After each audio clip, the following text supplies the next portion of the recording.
हरिओम। आज हम गुरु के गोचर के विषय में बात करेंगे। 2 जून 2026 को गुरु कर्क राशि में जा रहा है। यह राशि गुरु की उच्च राशि है और शुभ राशि है। इसमें गुरु के जाने से गुरु का बल और बढ़ जाएगा, माने गुरु में शुभ करने की क्षमता और ज़्यादा बढ़ जाएगी। ज्योतिष के अनुसार गुरु धन का कारक है, संतान का कारक है, विद्या का कारक है, सौभाग्य का कारक है, मतलब बहुत ही शुभ है। इसीलिए गुरु का गोचर बहुत महत्वपूर्ण हो जाता है, क्योंकि गुरु में बहुत तरह की शुभता है। अध्यात्म का कारक है। जो लोग शिक्षा प्रतियोगिता के लिए कोशिश करते हैं उनके लिए गुरु शिक्षा प्रतियोगिता में सफलताएं मिलती है। जो आध्यात्मिक हैं लोग हैं, अध्यात्म में उनकी रुचि है, उनके लिए उसमें वो करता है। जो धन समृद्धि के लिए जिनकी इच्छा है, मतलब गुरु, मतलब कहने मतलब गुरु जितनी भी शुभताएं हो सकती हैं सभी शुभताओं का कारक ग्रह जो है गुरु है। इसीलिए गुरु का गोचर काफ़ी महत्वपूर्ण होता है। वैसे तो हर ग्रह का गोचर अपने में महत्वपूर्ण है, लेकिन गुरु चूँकि 1 साल 1 महीने रहता है, माने एक राशि में अधिक दिन रहने की वजह से भी इसकी शुभताएं ज़्यादा दिन तक दिखती हैं। या अगर अशुभ भी है तो भी वो भी थोड़ा सा दिखता है। लेकिन मेरा अपना अनुभव है कि गुरु चूँकि एक नैसर्गिक शुभ ग्रह है, इसीलिए गुरु प्रायः जो है शुभ ही करता है। अब ऐसे ज्योतिष शास्त्रों के अनुसार अगर देखा जाए तो गुरु जो है चंद्रमा से, मतलब आपकी राशि से या जन्म लगन से, लेकिन यहाँ पे हम राशि की वरीयता देंगे, चंद्र राशि की वरीयता देंगे, क्योंकि सुख दुख जो है मन के विकल्प हैं। तो आपकी राशि से यदि गुरु जो है दूसरे भाव में, 5वें भाव में, 7वें भाव में, 9वें भाव में, 11वें भाव में अगर बैठा हुआ है तो गुरु का गोचर शुभ माना जाता है, ऐसा हमारे ज्योतिष शास्त्रों में लिखा है। लेकिन अगर हम अनुभव के द्वारा देखा जाए तो गुरु 1-2 राशियों, 1-2 भावों को छोड़ करके बाकी लगभग सभी भावों में अच्छा जाता है। लेकिन जैसे अब 6-8-12 है, अब गुरु अगर 6-8-12 भाव में बैठा है तो 6ठे भाव में अगर बैठा है तो द्वादश पुरुष की दृष्टि होगी। तो द्वादश मतलब विदेश उदेश के जो जाने के इच्छुक हैं उनके लिए अच्छा है। पंचम दृष्टि जो है 10वें भाव पर होती है, तो जो है आपकी आजीविका में वृद्धि होगी।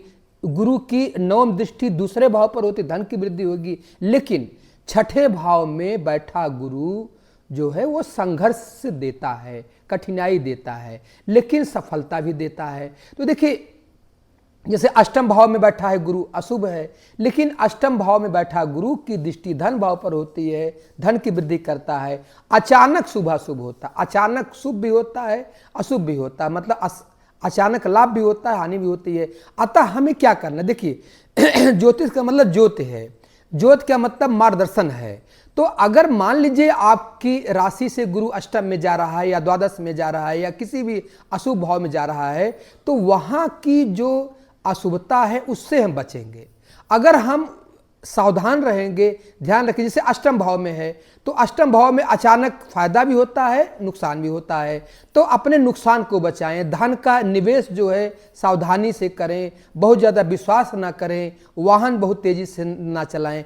तो अगर हम अपनी हानि को बचाएंगे तो लाभ तो होगा ही, क्योंकि अचानक फायदा भी होता है। इसी तरह से द्वादश भाव में जब बैठता है गुरु तो उसकी दृष्टि 4th भाव पर होती है, तो घर परिवार के लिए बढ़िया है। 6ठे भाव पर होती है, 8वें भाव पर होती है। तो कहने का मतलब है कि द्वादश भाव, और द्वादश भाव जो है व्यय का भाव है, तो व्यय का भाव, तो गुरु जैसा शुभ ग्रह अगर द्वादश भाव में बैठा हुआ गुरु है तो हम धन धान्य की जो है परोपकार में, हम अगर थोड़ा सा भी अगर धन परोपकार में खर्च करें, भलाई में खर्च करें, लोगों को हितों में खर्च करें, लोगों की जो भी मतलब कर सकते हैं अपनी क्षमता के अनुसार अगर हम करें तो हम धन के नुकसान को बचा सकते हैं। तो देखिए, ज्योतिष का मतलब जैसे कोई डॉक्टर होता है, रोग को डायग्नोस करता है, उसका इलाज करता है, उसी तरह से ज्योतिष भी जो है, जो समस्या है उसको हम फाइंड आउट करेंगे और उसका हम आपको उपाय बताएंगे। तो किस भाव में क्या कैसे अगर कुछ हानि है मान लीजिए, तो उस हानि को बचाने के लिए हम क्या क्या हम कर सकते हैं, ये ज्योतिष के द्वारा जाना जा सकता है। तो 6, 8, 12 में अशुभ होता है, लेकिन अगर 6, 8, 12 में जैसे छठे में है, मैंने बताया कि संघर्ष होगा, तो भाई संघर्ष होगा तभी तो आपको सफलता मिलेगी। सफलता का ये पैमाना ही है, संघर्ष है। अब अगर दसम भाव को देखें तो दसम भाव से थर्ड भाव द्वादश है, दसम भाव से भाग्य भाव छठा है, दसम भाव से इनकम अष्टम है। तो दसम माने क्या? आजीविका।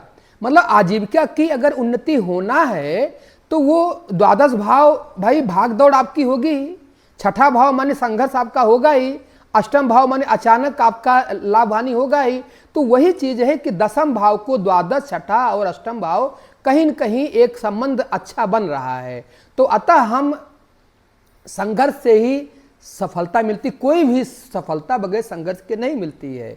लेकिन हमें क्या करना है? अपनी हानि को बचाना है, हमें सावधान होकर के काम करना है, वाणी की विनम्रता को बनाए रखना है।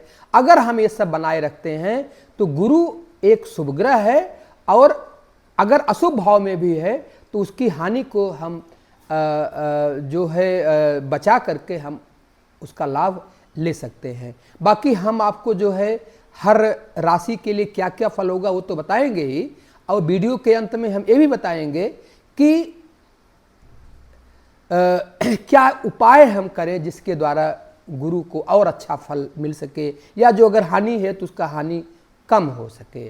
तो सबसे पहले मेष राशि। मेष राशि से गुरु चतुर्थ भाव में जा रहा है, और चतुर्थ भाव का जो गुरु होता है उसकी दृष्टियां तो अच्छी होती ही हैं, लेकिन वो थोड़ी सी घर परिवार की समस्याएं देता है, चिंता देता है, कठिनाइयां जो है आती हैं, और कुछ मतभेद भी हो जाते हैं। तो ये थोड़ा सा आपको बचाना है, आपको वाणी की विनम्रता बनाए रखना है। लेकिन चूंकि दसम पे दृष्टि होती है तो अतः आप जो है कुछ योजना बना रहे हैं तो वो सफल हो सकता है। केवल आपको ध्यान देना है, धन का निवेश सावधानी से आपको करना है। तो चतुर्थ का गुरु मेष राशि के लिए मध्यम है। यदि आप जो है सावधानी से धन का निवेश करें और लोगों से सामंजस्य बना करके चलें तो आपकी उन्नति के योग बनेंगे। वृषभ राशि। वृषभ राशि से गुरु जो है थर्ड भाव में जाएगा। देखिए तृतीय भाव क्या है कि पराक्रम का भाव है। तो गुरु जो है एक शुभ ग्रह है, यहाँ पर जाकर के आपका मेहनत बढ़ाएगा, आपका परिश्रम बढ़ाएगा। अगर आप लोगों से मिलना जुलना आपका बढ़ेगा, और लोगों से अगर आप तालमेल बना करके आप चलते हैं और परिश्रम आलस्य को त्याग करके और मेहनत करते हैं, तो थर्ड भाव का गुरु आपके लिए धनदायक है। भाग्य भाव पर दृष्टि पड़ती है तो आपके मेहनत का परिणाम आपको मिलेगा, भाग्यवर्धक होगा। और लाभ भाव पर दृष्टि होगी तो आपको लाभ भी मिलेगा। पत्नी भाव पर दृष्टि होने से जो है दाम्पत्य सुख अच्छा मिलेगा, या जिसकी विवाह नहीं हो रहा है उसके विवाह भी होने की संभावनाएं बनेंगी। मिथुन राशि। मिथुन राशि से गुरु जो है द्वितीय भाव में होने से बहुत ही शुभ है। धन, धान्य, प्रतिष्ठा, मान सम्मान, घर परिवार के लिए बढ़िया है। घर परिवार में किसी का मांगलिक कार्य हो सकता है, शुभ कार्य में धन का व्यय आपका हो सकता है। आप अगर व्यापार है आपका तो उसमें जो है नए अनुबंध आपकी प्राप्ति होगी। अगर आप नौकरी पेशा वर्ग हैं तो जो है पदोन्नति के योग होंगे। स्थान परिवर्तन भी आपका जो है संभव है। तो कहने मतलब मिथुन के लिए जो है गुरु बहुत ही अच्छा है। आप अपनी कोशिश को बढ़ाएं, धन धान समृद्धि मान सम्मान बढ़ने के योग हैं। कर्क राशि। कर्क राशि पर गुरु का ही आगमन हो रहा है, और गुरु संतान भाव पर दृष्टि, पत्नी भाव पे, भाग्य भाव पर दृष्टियां होने से अच्छी हैं। तो देखिए अब तक कर्क राशि से द्वादश में था तो थोड़ा धन का व्यय हुआ, नुकसान हो सकता है, लेकिन गुरु का राशि पर आने से जो है आपकी जो चली आ रही समस्या है वो धीरे धीरे आपका दूर होगा। मान सम्मान प्रतिष्ठा में आपकी वृद्धि होगी। थोड़े बहुत अच्छे परिवर्तन की भी संभावनाएं हैं, शुभ समाचार की भी संभावना है। संतान के लिए अगर आपकी कोशिश है, संतान से संबंधित शुभ परिणाम आपको मिल सकते हैं और दाम्पत्य जीवन आपका अच्छा होगा। तो मतलब कहने का मतलब परिवर्तन एक अच्छे की ओर आपका हो रहा है, लेकिन इसके लिए आपको थोड़ा परिश्रम अपना बढ़ाना पड़ेगा। सिंह राशि, सिंह राशि से गुरु जो है द्वादश भाव में आगमन होगा और द्वादश भाव माने व्यय। मैंने अभी जैसे बताया कि व्यय भाव में गुरु के आने से तो देखिए आपको जो है थोड़ा अपना दान पुण्य कुछ भी जो भी संभव हो, जो भी आप कर सकते हैं दान पुण्य करें। आप अगर चाहे तो एवरीडे गाय कुत्ता पक्षी चींटी को है अन्न का दान करें, तो थोड़ा आपका धन जो है अच्छे कामों में अगर खर्च होगा तो आपका धन का नुकसान बचेगा। तो देखिए गुरु की दृष्टि अच्छी है, चतुर्थ भाव पर दृष्टि है तो वाहन सुख का योग बनेगा। आप अगर विदेश जाने के आप इच्छुक हैं, विदेश आप जा सकते हैं, यात्रा देशाटन आपका हो सकता है, या बच्चों की पढ़ाई पे धन का खर्च होगा, या घर में कोई शुभ कार्य होगा, मांगलिक कार्य होगा, वहाँ पे धन का आपका खर्च हो सकता है। तो बट अगर मेरा अपना अनुभव है कि द्वादश का गुरु अगर हम शुभ कर्म में रत हैं तो धन का नुकसान ज़्यादा नहीं होता है और उन्नति होती है। विदेश की यात्रा, दूर की यात्रा के लिए बहुत अच्छा है। कन्या राशि, देखिए कन्या राशि वालों के लिए गुरु बहुत ही अच्छा है, एकादश भाव में है और एकादश भावा सर्वे ग्रह प्रशस्ता, 11वें भाव में सभी ग्रह अच्छे माने जाते हैं। तो कहने का मतलब एकादश भाव जो है प्राप्ति का स्थान है। अगर आप विद्यार्थी वर्ग हैं तो जो है विद्या से प्राप्ति माने शिक्षा प्रतियोगिता में आपको सफलता मिलेगी। अगर आप जो है व्यापार बिजनेस हैं तो आपको जो अभी तक जो समस्याएं चली आ रही थी वो तो दूर होगी ही, आपको नए अनुबंध की आपको प्राप्ति होगी, धन धान की वृद्धि होगी। और नौकरी पेशा वर्ग हैं, अगर आपको नौकरी नहीं है, बेरोजगार हैं तो नौकरी मिल सकती है। अगर आपकी जॉब है तो आपका जो है उन्नति पदोन्नति के योग है और आप उच्चाधिकारियों से अधीनस्थों से आपको लाभ मिलेगा। संतान के लिए आपको सुख है। तो मतलब कहने का मतलब है कि कन्या के लिए बहुत अच्छा है। तुला राशि, तुला राशि से गुरु दसम भाव में कर रहा गोचर। मेरा एक अपना अनुभव है कि मैंने देखा है कि दसम का गुरु अगर है तो जो व्यापारी वर्ग हैं उनको थोड़ा धन का निवेश सावधानी से करना है। हो सके तो यथास्थिति बना करके चलें, मतलब व्यापार व्यवसाय में कोई नया इन्वेस्टमेंट ना करें, या बहुत आवश्यक हो तो थोड़ा बहुत करें, ज़्यादा पैसा मत लगाएं। मतलब अपने धन के नुकसान को आपको बचाना है। तो लेकिन फिर भी हम ये कहेंगे, मेरा अपना अनुभव है कि दसम का गुरु तुला राशि वालों के लिए व्यापारी वर्ग को थोड़ा सा ज़्यादा आपको ध्यान देना है, यथास्थिति बना करके चलें और धन का निवेश सावधानी से करें, अति विश्वास से बचें। और नौकरी पेशा वर्ग को जरूरी हो तो भले बदलाव करें, नहीं तो जहाँ हैं यथास्थिति बना करके चलना अच्छा रहेगा। लेकिन जो बेरोजगार हैं उनको जो है रोजगार मिलने की संभावना बनेगी।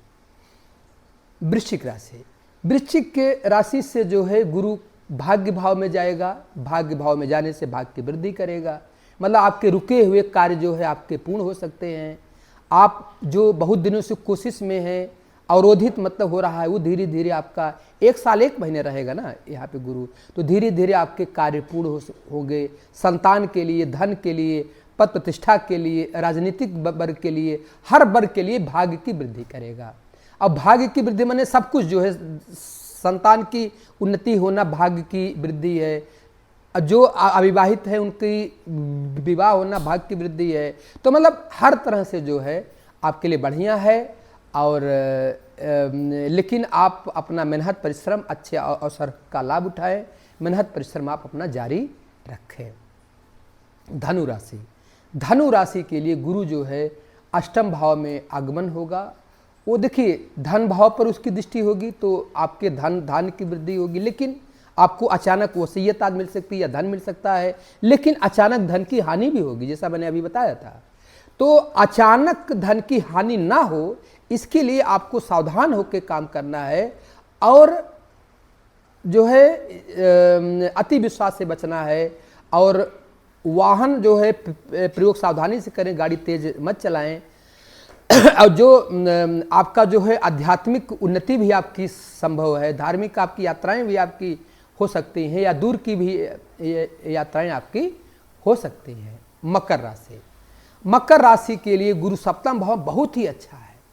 मतलब पहली बात तो जो अविवाहित हैं उनके विवाह होने की संभावनाएं हैं, अच्छी हैं, और दाम्पत्य सुख आपका अच्छा रहेगा। व्यापार व्यवसाय में आपकी उन्नति होगी, नौकरी पेशा वर्ग की पदोन्नति होगी। और जो अविवाहित हैं सॉरी जो बेरोजगार हैं उनको जो है रोजगार मिलने के भी योग बनेंगे, मतलब बहुत अच्छा है। कुंभ राशि, कुंभ राशि से गुरु जो है छठे भाव में रहेगा, तो छठे भाव का गुरु क्या है, संघर्ष देगा। सेहत से संबंधित थोड़ा बहुत दिक्कतें आपको रहेंगी, लेकिन चूंकि गुरु की दृष्टि दशम भाव पे रहेगी, संघर्ष तो होगा आपका, कठिनाई तो आएगी, काम जो जल्दी होना थोड़ा देर से होगा, लेकिन आप लोगों से सामंजस्य बना करके चलें, वाद विवाद से बचें। जो हानिकारक पहलू है वाद विवाद से बचें, सामंजस्य बना करके चलें, गुस्सा ना करें, तो धीरे धीरे धीरे धीरे धीरे धीरे आप हानि को अगर बचाएंगे, व्यवहार को अगर बदलेंगे, विनम्र आप अगर रहेंगे, तो गुरु की दृष्टि दशम भाव पर होने से आपके कार्य व्यवसाय में, कार्य क्षेत्र में उन्नति के, पदोन्नति के अवसर मिलेंगे। व्यापारी वर्ग को भी जो है कोई और कार्य में, व्यवसाय में अगर रुचि है तो उसमें आप आगे। तो कहने का मतलब है कि आपको थोड़ा सा विनम्र होना है, आपको थोड़ा सा वाद विवाद से बचना है, आपको धन का निवेश सावधानी से करना है, तो वो जो है आपके लिए बेहतर होगा। मीन राशि, मीन राशि से गुरु पंचम भाव में आगमन बहुत अच्छा है। पंचम भाव से दृष्टियां जो हैं भाग्य पे पड़ेंगी, इनकम पे पड़ेंगी, लगन पे पड़ेंगी। तो सेहत का तो ध्यान तो रखना ही है, लेकिन धीरे धीरे सेहत में सुधार के भी मतलब योग बनेंगे, और भाग्यवश कोई रुका कार्य आपका पूर्ण होगा। संतान संबंधी उन्नति होगी, जो संतान के इच्छुक उनको संतान की प्राप्ति के योग इसमें बनेंगे, और धन धान समृद्धि होगी। तो देखिए ये 12 राशियों का जो है गुरु क्या क्या फल करेगा, ये चीज़ें हैं। देखिए अब इसमें केवल गुरु का फल का वर्णन है, बाकी अन्य भी ग्रह हैं उनका भी अपना जो है गोचर है, और ये भी होता है कि दशाओं का भी, भाई कौन सी दशा चल रही है। अगर गुरु का गोचर बढ़िया है, अच्छी दशा आपकी है तो और अच्छा होगा, या गुरु का गोचर आपका अशुभ है, अच्छी दशा है तो अशुभता आपको नहीं दिखेगी, बहुत हल्की फुल्की दिखेगी। तो देखिए वो तो कुंडली का विचार है, केवल ये गुरु का गोचर के विषय में हमने आपको बताया है। और मेरा उद्देश्य जो है वो कि क्या आपको काम करना है, क्या काम आपको नहीं करना है, सावधान करना है। तो अगर आपके लिए अशुभ है तो आपको सावधानियां रखना है, अगर आपके लिए अच्छा है तो भी सावधानी से काम करें और उन्नति करें। और इसके गुरु को और अच्छा हम कैसे बना सकते हैं, मान लीजिए आपके लिए शुभ भी है तो शुभ है तो और अच्छा हम कैसे बनाएं, अशुभ है तो कैसे उसकी अशुभता को हम घटाएं, इसके लिए हम आपको कुछ उपाय बता रहे हैं। तो 19,000 गुरु की जप संख्या 19,000 है। 19,000 गुरु के वैदिक मंत्र का जो है जप रखवा सकते हैं। रोटी में गुड़ चने की दाल मिला करके गाय को आप दे सकते हैं। ओम नमो भगवते वासुदेवाय या फिर गायत्री मंत्र का जप कर सकते हैं। विष्णु सहस्त्र नाम का आप पाठ कर सकते हैं। हल्दी का चंदन माथे पे आप लगा सकते हैं, या हल्दी जो है जल में डाल करके स्नान कर सकते हैं। या सबसे बढ़िया तो ये उपाय है, बड़े बुजुर्गों का आशीर्वाद लें, गुरुओं का आशीर्वाद लें। मतलब घर परिवार में जो बड़े बड़े बुजुर्ग हैं उनका आशीर्वाद से भी गुरु बढ़िया होता है। तो ये सब करने से जो है आपका गुरु और अच्छा होगा। अगर शुभ है तो और अच्छा देगा फल, अशुभ है तो अशुभता में कमी आएगी। तो आपको ये मेरा वीडियो अच्छा लगा हो तो शेयर करें, लाइक करें, सब्सक्राइब करें। आपने वीडियो देखा पूरा, आपको धन्यवाद, आभार एवं नमस्कार।